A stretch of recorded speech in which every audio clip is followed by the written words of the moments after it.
శ్రీ శివాయ శ్రీ శివాయ గురవే నమః.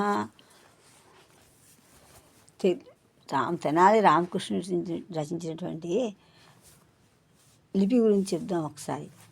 తెలుగు లిపి గురించి ప్రశంసించాడు. చూద్దాం ఎలా ప్రశంసాడు. ఈ తెనాలి రామకృష్ణ కవి వీరూరి వేదాద్రి మంత్రి రాయసాన్ని వర్ణిస్తూ తన కాలం నాటి రాయసమును చెప్తూ విస్తారంగా పాండురంగాచలంలో అవతారికలో ఇచ్చాడు. ఈ కింది పద్యం చూడండి ఎలా ఉంది. వేదాద్రి మంత్రి యొక్క అక్షరాల గురించి చెప్తున్నాను, ఎంత బాగుందో చూడండి. వట్రువయును పరిపుష్టి తలకట్టు సుడిసున్న గుడిసున్నకు ఇయ్యము సుడి ముడియు ఐత్వము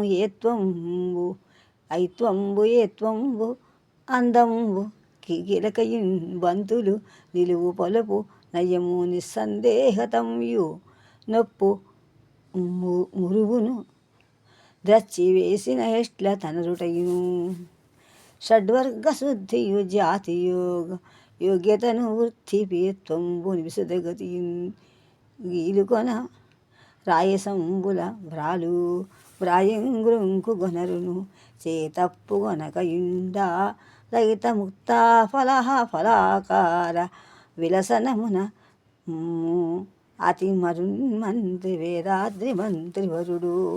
పాండురంగాచలంలో ఒకటో ఆశ్వాసంలో చెప్పే 71వ పద్యం. అంటే ఏంటర్థం? వట్టు సుడి.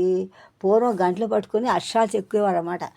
ఆ చెక్కుతున్నప్పుడు తాటాకి 6 పంక్తులు పడతాయి. తర్వాత ముందు 6 పంక్తులు, తర్వాత పక్క తిప్పితే 6 పంక్తులు. అది ఇలా రాయడం చాలా నేర్పు ఉండాలి, ఓర్పు కూడా ఉండాలి. 2 వైపులా మొత్తం రాయాలి. మొత్తం 12. తెలుగులో గొలుసుకట్టు తెలుగులో. ఇది చేస్తే తెలుగులో గొలుసు రాయటం అంటారు. ఇలా రాయటం మనకు లేదు. దీన్ని రాయటం అంటారు గొలుసుకట్టు అని. గిలక కర్మ అంటే వలుపలి గిలక, పంక్తి అంటే బంతి, తృచ్చు నగిషీడు అంటే ఉండాలి. తృచ్చు అంటే చెక్కడం అన్నమాట, అక్షరాలు చెక్కటం. వర్గలు మొత్తం 6 వర్గలు. ఎరళవులు అంతస్తులు, అయ్యవులు వృద్ధులు.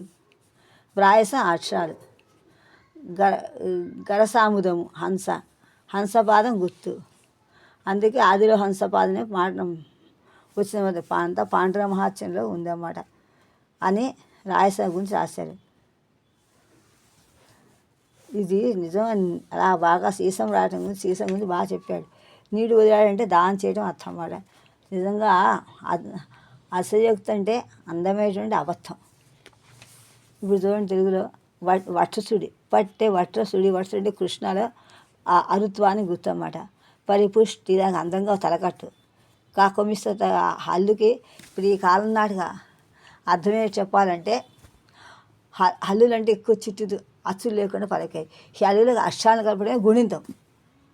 హల్లు ఎక్కువ ప్లస్ కా ఎక్కువ ప్లస్ ఈ కి అలా దీర్ఘాలు దీర్ఘాలు కలుపుతూ అలా చేసినవే.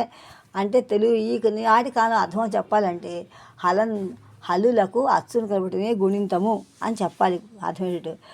అప్పుడు పరిపుష్టి వస్తుంది. తలకట్టు దీర్ఘం, గుడిసున్న గుడి దీర్ఘం, సుడి మట్సుడి, ఐత్వము ఏత్వము ఇవి అందంగా చక్కగా వస్తుంది. గిలక బంతు గా గుడిస్తే గీ ఇవన్నీ భలే బాగుంటాయి.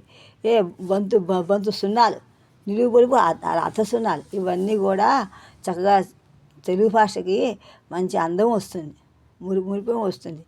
అందువలన ఇవన్నీ మనకు వస్తే కనుక అక్షరాలు బాగా వస్తాయని చెప్పడం అన్నమాట అని చెప్తూ మళ్ళీ ఒకసారి పద్యం చూద్దాం.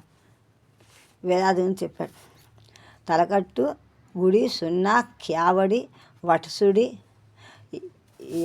మావత్తు ఐత్వము ఏత్వము అందంగా ఉండాలని, వలపల గిలక బంతులు నిలువు పొలువుగా ఉండాలని, ఇవి అన్నిటి ఒక న్యాయం ఉండాలని రామకృష్ణ చెప్పాడమ్మ. ఈ అక్షరం నిశ్చయంగా తెలియాలి, ఒక అందము ఉండాలి, చిక్కినట్లు ఉండాలి, హల్లులు జాతిని చెప్పవలాలి అని ఈ అక్షరం స్పష్టంగా ఊది పలకాలని అర్థం అని. వేదాద్రి మంత్రి రాయసమును లలితా ముక్తా ఫలహార విలాసముగా ఉంటాయని రామకృష్ణుడిపై పద్యం అర్థమవుతోంది. వట్సుడి పరిపుష్టి కలివిగా ఉండాలని అని చెప్పాడు.